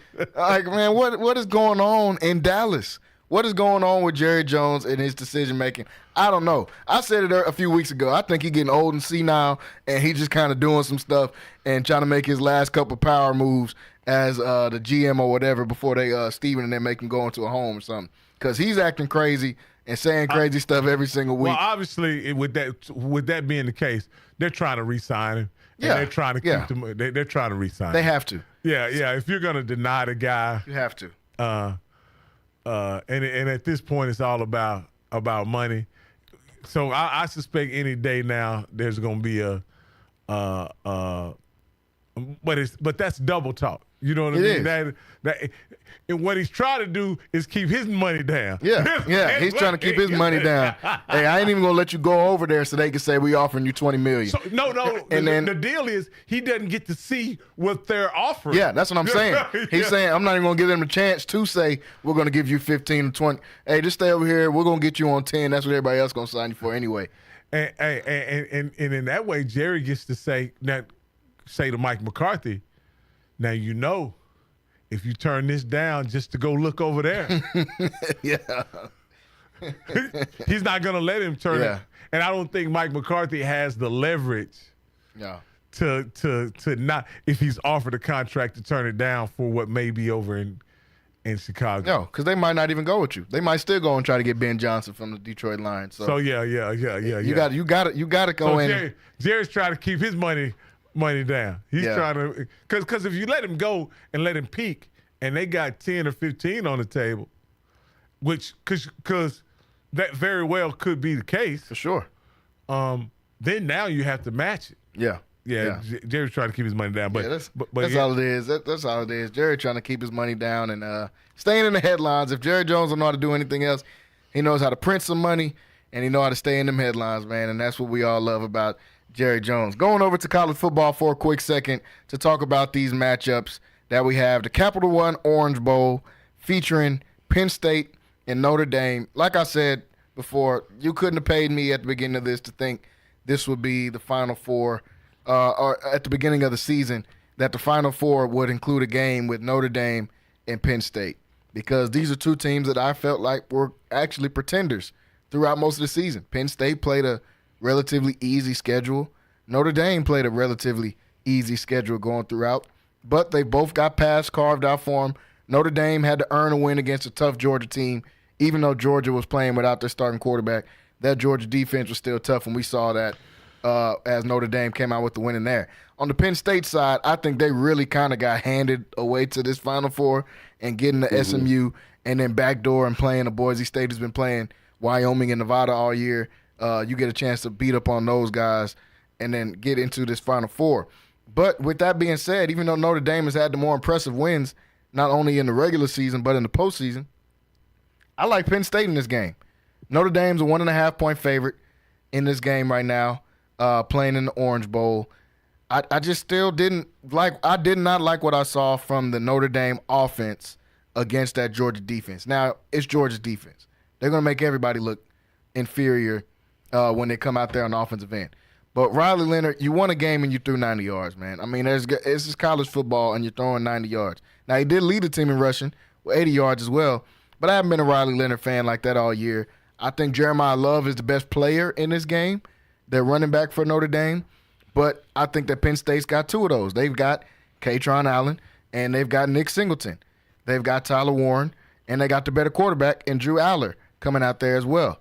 They've got the best defensive player in this game with Abdul Carter, who's going to be a top 5, top 10 pick in the draft in April. I like Penn State in this one. I think Penn State's offense is honestly just a little bit better, despite how good Notre Dame's defense is playing, and I will give them credit for that because Notre Dame's defense has been playing really good, probably better than anybody in this college football playoffs outside of Ohio State. Notre Dame's defense has been playing that good. But I like Penn State in this game. I will take Penn State plus 1.5 on this one. Well. So let's look at this. Okay. You talking about a team, Penn State, that in poor weather put up 27 points against the Georgia defense, put up 23. What do you think they're going to put up against Penn State's defense? If they put up 23 on Georgia's defense, what do you think they're going to put up against Penn State's defense? Okay, in fairness, one of those touchdowns was a special team touchdown. Also, they played with a short field majority of the game because of the lack of offense that Georgia had. Oh, I give you that. But my point is, if they scored 23 against Georgia, which is arguably the best defense in the country, how many do you think they'll put up against Penn State's defense is my question. Similar. 23, 27, somewhere in there. Okay. So if Penn State put up 31 against Boise, how many do you think they can put up against that? I think they could put up points against Notre Dame's defense. They've played good all year, but we saw Penn State put up points in other games too. Yeah, they put up 31 on Boise, but they scored a majority of their points in that first half. They weren't trying to blow out Boise State at the end of that game. And I hate that I even have to defend Penn State because I don't like this offense, nor do I like Notre Dame's offense either. But go ahead. Go. So my point is saying this is you can take, and I understand logic by picking Penn State. But that's why, but Penn State's offense isn't playing against Notre Dame's offense. Nope. They're playing against Notre Dame's defense, and that's the problem. Penn State's Notre Dame's offense is not playing against Penn State's offense. Penn State's offense. They're playing against Penn State's defense, and that's the most favorable matchup on the field.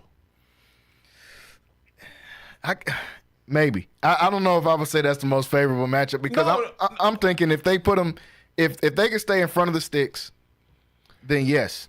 But if they get to 3rd and 7s, 3rd and 8s, Notre Dame is finished. There's no way, and I'm telling you this with great confidence. There's no way Penn State is gonna keep is gonna keep Notre Dame under 30 points. And there's no way again,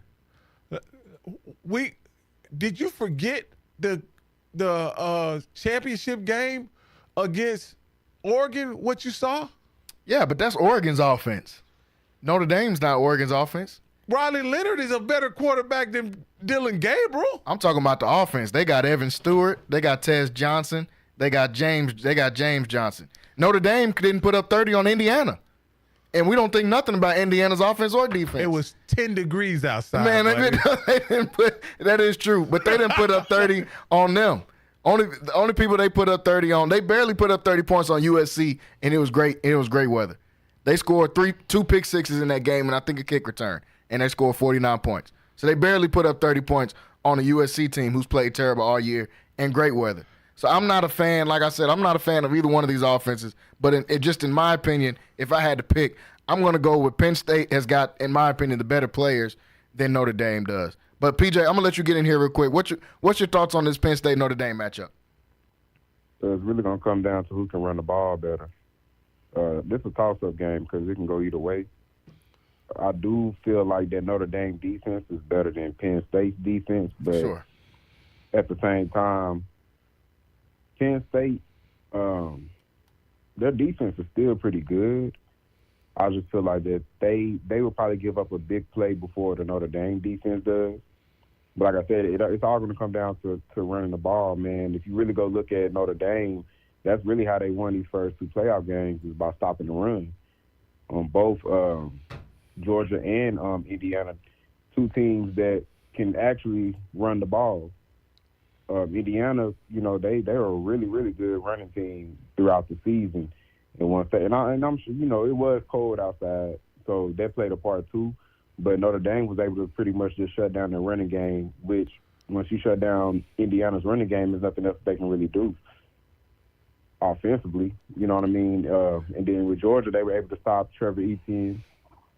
And Georgia their receivers can't catch the ball. So it was the same thing with that. When she stopped the running game against Georgia, then you won.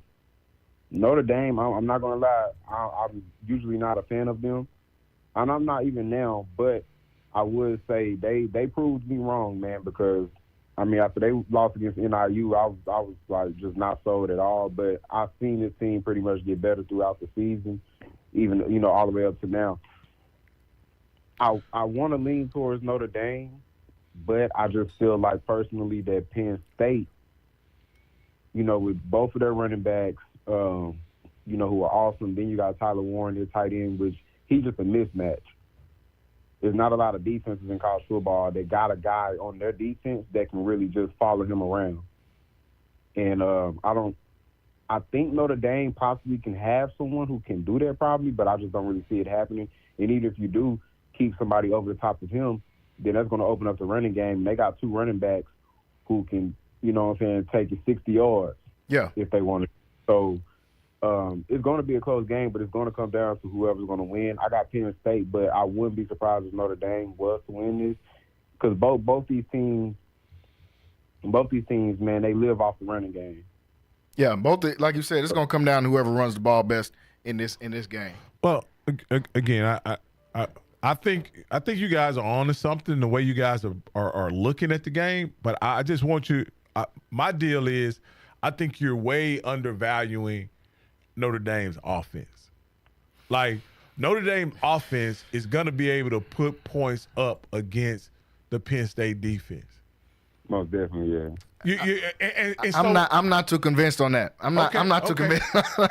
So I'm looking at this. If USC can put up 30, and USC put up 30, I don't see why Notre Dame can't put up 30.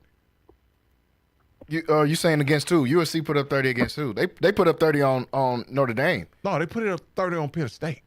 When? I didn't know they played this year. Yeah, they played this year. They did because I forgot they're in the Big Ten. Yeah, they put up 30 on Notre Dame too, though. No. Okay. With that being said, when you look at matchups, right? Mm-hmm. Matchups, and if I'm not mistaken, the Notre Dame game was a lot closer than the score indicates. It's closer than the actual score. Which one? The Penn State game went in overtime. The USC Penn State game went in overtime. Mm-hmm. But I think for the most part, Notre Dame had control of that game quite a bit for a large majority of the game. Mm-hmm. But my point in saying this is that I don't see a scenario where Penn State can hold. Now, I may be wrong. Penn State can hold Riley Leonard and that offense under 30 points. I don't see a scenario. And it's not because you got to realize it's not because of a high-flying offense. Mm-hmm. It's because special teams, defense, and the offense. It's all of it together because Penn State Notre Dame plays with a level of physicality on defense that's going to cause fumbles, that's going to cause interceptions, you understand? They have a SEC caliber defense, and that makes you give the ball up. As talented as I believe Penn State is on offense, Drew Aller has to play so far above what we've seen. Like, the only great game he had this year, in my opinion, was the USC game. Mm-hmm. But he won't be paying. USC defense won't be showing up to that. It'll be Notre Dame's defense. And I just think with the pass rush, now again, I'll say this: I don't think Notre Dame is as vulnerable in the running game as you think, but I think they are vulnerable in the passing game. And let's see. But I don't know if Penn State has the complement of wide receivers they really can exploit. What I believe the weakest part of the Penn State defense is. The Notre Dame defense, which is their secondary. I don't know that they can. They're going to be able to exploit that. But we'll see. Again, if for my money, I'm gonna take the favorite. Notre Dame 1.5. I'm gonna take Notre Dame and the 1.5. Mm-hmm. Penn State. If you choose Penn State, I can understand why you would. Mm-hmm. But when you talk about the dominant matchup on this team, the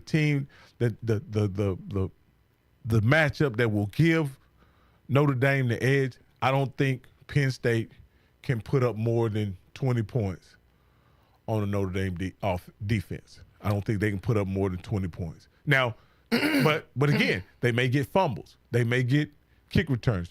They may get it. But I don't think they score more than 3 touchdowns against Notre Dame. Against Notre Dame. I wouldn't be shocked if this game was low scoring by either team, whoever won this one. I think that's why Vegas got the number at 44.5. They don't expect it to be a high scoring game in this one either. Like you said, the best unit in this game is Notre Dame's defense. I think we can all agree on that. Best unit playing out there on the field is going to be Notre Dame's defense. My problem is just Notre Dame's offense. But like you said, they could have some success. I just think if I got to trust a quarterback to pick up a 3rd and 7, a 3rd and 6, I'm going to go with Drew Aller over Riley Leonard. No, I like White Vic, man. I can't keep going. White Vic. White Vic. So he's playing he played a little like he did in Duke against Georgia. Against Georgia. He had to. But I think if they really let him loose, White Vic can really take control of the game. He's going to have to throw, in my opinion, he's going to have to throw for over. That's the best nickname in sports, by the way. White Vic.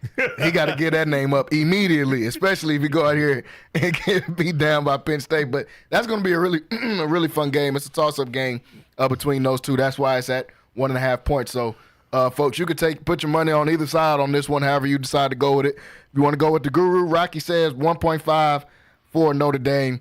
That's the favorite bet in this one. But I tell you this, the black coach is going to win. I guarantee you. Yeah. It's great that we even get a chance to say that in this game with 2 black coaches. Black coach in Notre Dame is kind of crazy, too. I didn't think I would be able to see that. I'm still thinking Rudy in my head, but they got Marcus Freeman out there and doing a great job. That game is on Thursday. Can't wait to be able to see that one. Should be a really good game. The second game of the slate this weekend is Texas Longhorns versus the Ohio State you think we could Buckeyes. Got passes to that game? No, they was gonna look at us and laugh. Yeah, you can get a pass with an extra $2,000 on top of it. You can get a pass all you want, but we could have got media credentials, man. Yeah. But the Longhorns are going to be taking in what is pretty much a home game, the Cotton Bowl. They're going to be taking on the Ohio State Buckeyes. In Longhorns. World. Yeah. Number five, Texas the Cotton Longhorns. Bowl is not in the Cotton Bowl. Yeah, it's not going to be at the Cotton Bowl. It's going to be they upped the ante. They moved it over to Jerry World. They want to look at that big screen TV and be able to watch this game as they're taking on Ohio State. These are 2 coaches, as we talked about earlier, PJ, that have underachieved at certain points in their career. Steve Sarkisian and Ryan Day. 2 of the most talented teams in the nation in Ohio State and Texas Longhorns. 2 teams match up very well against each other. This is Quinn Ewers' former team, the Ohio State Buckeyes. This is where he went straight out of college. This is where he got that Lamborghini that he drives. He had it when he was at Ohio State. And he's going to look to get some get back against his former team. But I got to go with the favorite in this game. And right now, Ohio State is a 5.5-point favorite. I think just didn't like what I saw the last couple of weeks. I've really said this since the Texas A&M game. I just have not liked the games that Coach Sark has called. I haven't liked his play calling since that A&M game that they played and that they won against Texas A&M, but they won 17-7, and they should have won that game like 30-0 actually, because only 7 points was a pick 6 that got returned back to the house. I thought that was a game that they should have won more handily. I think that he did not call a well-coached game against Georgia the second time. Obviously, against Arizona State, there were some mistakes there. You're up 24-8 in the fourth quarter. Just run the ball and get out of there.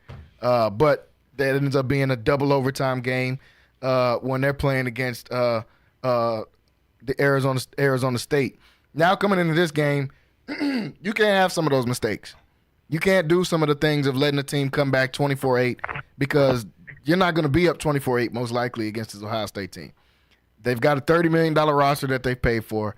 They've got some of the best players at almost every position. I think they got the best receiver in the country. I think they got the best safety in the country. They got a top 3 pass rusher in the country. They got a top 5 corner in the country. I think it's just too much Ohio State in this game. But this is going to be a really, really fun matchup. And I think this game we're going to see some fireworks, unlike the first game we talked about, Notre Dame, Penn State. I think this game we'll see some 50-yard touchdowns. We'll see some breakaway runs. Hopefully for the Longhorns, They just run the football. I think that's their best option is run the football. I'm not putting the game in the hands of Quinn Ewers in a game like this. I'm going to let Trey Wisner and Jaden Blue, who just ran for 300 yards on Clemson and backdoor and get 15 carries total as a unit in the Arizona State game. I didn't understand that one at all. I think they should just give them the football. But, PJ, I'll let you start first on this one. You talked about it a little bit earlier. Texas versus Ohio State. What does Texas got to do to come out successful in this one? We got to put Wood Howard in situations that he's not comfortable. I believe that Texas got the defense to be able to do that, too. Whenever you go look at the Michigan game, that's pretty much what they did. They took away the running game, which I really do think that our defense – I mean, I know for a fact that our defense is better than Michigan. So I don't see why we couldn't be able to do that. The biggest thing is I'm not really even worried about the defense at all. I know guys are going to be like, oh, well, who's going to cover Jade? I'm not Jade Barron, but Jeremiah Smith. But we got guys, and I'm not saying we got guys that can cover him one-on-one. They're for sure going to double him. But I'm not necessarily worried about our defense is different from the Oregon defense, and I don't think that they're going to just be able to get up on us as fast. When you look at our defense, we're actually ranked number one as far as when it comes to first quarter defense. And when you look at their offense, they're pretty much, I mean, the best offense right now when it comes to the first quarter. They're getting up 14, 21 points, you know what I'm saying, up immediately on teams. I don't think that they can really possibly do that to our defense. The biggest thing is our offense, though. We need to go back to our identity. Texas has always been known to run the ball. We run the ball first, and then, you know, the passing game is going to open up after that. We just need to run the ball. I personally feel like we got the offensive line to be able to get pushed on their D-line. We don't need to be – I like our offensive line better whenever they're run blocking than whenever they're pass blocking. So we need to be run first on Friday. We need to run the ball first, and then that'll open up the pass game. And we got to stop with these stupid, complex plays that take too long to develop, because that's whenever we start turning over the ball, or that's whenever we start getting into third and long situations, because we running these plays they're taking way too long to develop. We need to keep it simple, run the ball. Once we keep on running, they're going to put guys up in the box, and then that's going to open up the passing game. I don't trust, besides their safety, the guy that transferred from Alabama, Caleb Downs. Yeah, besides him, I don't trust any of their other DBs. Mm-hmm. We've seen their DBs get cooked against Oregon. And I feel like that just like Oregon got some really good receivers, we got some really good receivers from Texas as well. Anytime we in the red zone, we got to come out with points. We have to. Like, that's just mandatory. Once we in the red zone, we got to come out with points. You cannot get into the red zone against Ohio State and don't come out with any points. I heard from inside that right now, Will Stone is he's getting the number one reps right now at kicking the field goal right now at practice. So most likely he's going to be the guy that's going to be kicking field goals. Bert Auburn, he just needs to go ahead and turn his gear in. After last week. You got one job, bro. You got one job. Right now, we can't even trust him under 40. Bro, no. We can't trust him 30 yards. If I cannot trust you to make a field goal at 30 yards, you're not a kicker. Yeah, I mean, that's tough. I wouldn't be surprised if they decide to bench dude, because that was. I've been hearing from inside that he's not even getting reps really. Right now, Will Stone is the one that's getting the reps. Yeah, go ahead and get ready to transfer to USF, man. Yeah, because I can't as a coach, I can't lose on that. I can't lose on, oh, well, my kicker missed the kick and we lost. No, if I'm going to lose, I'm going to lose in another fashion. You know what I mean? Like, these guys probably went down the field and scored on us, or, you know what I'm saying, or my quarterback, throwing an interception, or, something else. I'm not losing on no kick. Yeah, that's tough. We got to take all our points, man, execute. I got us winning, but at the same time, like I've been said, I wouldn't be surprised if it was the other way around and they possibly blew us out. It could easily be that, though, like easily. But I like us as underdogs, man. I feel like we play a lot better when we're underdogs. And I've been hearing them say a lot of crazy stuff. They're not giving our defense no respect. They not giving Mookie no respect. Michael Taft, that's Mookie. They're not giving him no type of respect. That dude. How y'all give him a black name? Yeah, we call him Mookie. He went to Westlake. Ain't nobody named Mookie ever went to Westlake. We call him Mookie. Nah, he nice though. Mookie, he got a fresh cut too, man. I seen him in the interviews yesterday. He got his fresh cut. He ready. We got some guys, man, and I just feel like that we play better as the underdogs, but they got to understand that you're going to have to play the best game of your career to beat this Ohio State team. This is possibly one of the best teams that we've seen overall since the 2022, maybe 2019 LSU. I'm not saying that they're better than the 2019 LSU team or the Georgia 2022 team, but this is the most stacked team that we've seen since those type of squads. Yeah, that's what makes this game going to be so fun, just seeing such a star-studded matchup between both of these teams. Rocky, what's your assessment on this Ohio State Longhorns game as we get ready to close out here? Well, here's the situation. You pointed out the play calling. I think there is a recipe for the Longhorns to be successful. It's possessing the football.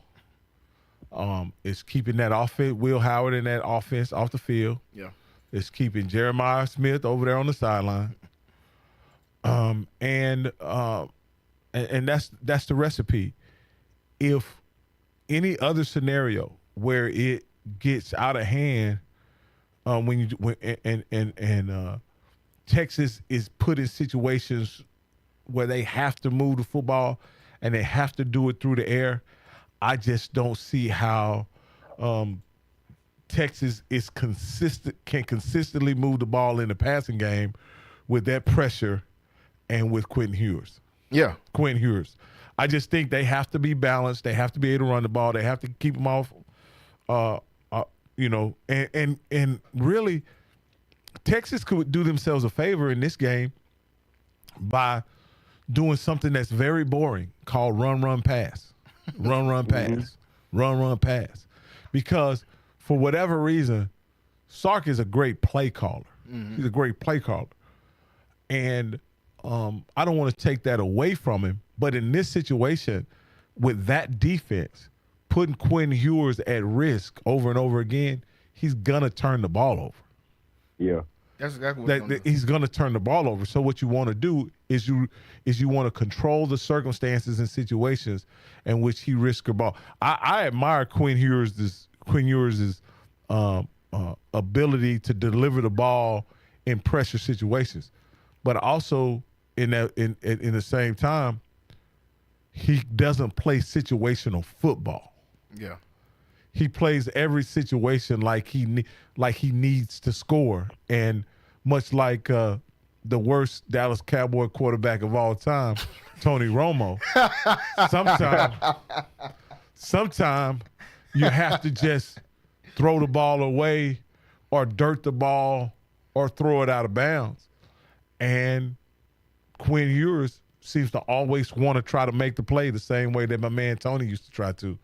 And sometimes, depending on what the situation is, forcing the issue will cause you to lose the game. And that's what almost happened this past weekend. Yeah. The forcing the football. Forcing it. Caused them to almost lose the game. Now, again, I think, like you said, Sark put him in that situation. She shouldn't have never put him in that situation. They should have, leaned in and carried. Like when I looked at that, there was only 15 yards, 15 times they attempted to run the ball after, having a great running output. And then the plays they used to try to run the football were kind of suspect as well. But anyway, again, I see this being a situation where the odds makers have it right. With the way that Will Howard is playing, Ohio State is the better team.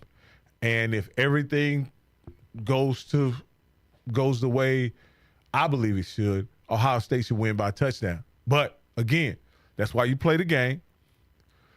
It won't be a situation where Texas or Ohio State will be overmatched talent-wise. Yeah. It'll be in the trenches. It'll be close. In the skills, it'll be close. And ultimately, we'll see how it goes. One of the things I'm looking at is Ohio State doesn't seem to use the tight end very much. And I think that may bode well for what Texas is able to do defensively, because if they don't have to guard a tight end, they can deploy Jelani McDonald and like 8591. half. Mookie. Half. Make it put those guys over the top of Jeremiah Smith in Ibuka.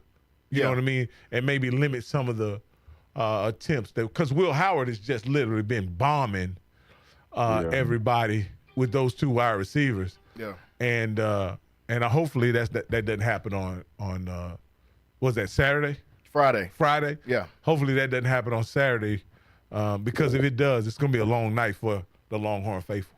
Yeah, and that's going to be a really, really good game, folks. I know everybody out there is looking forward to watching. I've heard multiple people talk about this coming up to me throughout the week. But we're out of time here today, folks. Want to thank everybody for tuning in today on Centex Primetime. Tomorrow, we're going to have MCC basketball playing on Infinity Sports Radio and on Centex Sports Network. But we'll be back on Centex Primetime on Thursday to be able to further talk about these games some more. We'll talk more about Wild Card Weekend as well. We got HBCU Coaches Corner coming up at 8 o'clock here on Infinity Sports Radio, Central Texas. So make sure you guys are getting ready for that. Want to thank everybody for tuning in today. Want to thank Rocky for jumping on here with me. Also want to thank PJ for coming on here with me today. We will see you guys tomorrow. Everybody have a great rest of your evening. Central Texas home for sports. It's Centex Sports Network and Infinity Sports. Catch all your in-depth sports analysis with the best. The hottest sports show in the evening is Centex Primetime, hosted by Jalen Gillis. Act like y'all. Weekdays 5 to 7. This is the Central Texas #1 leader in sports. Centex Sports Network.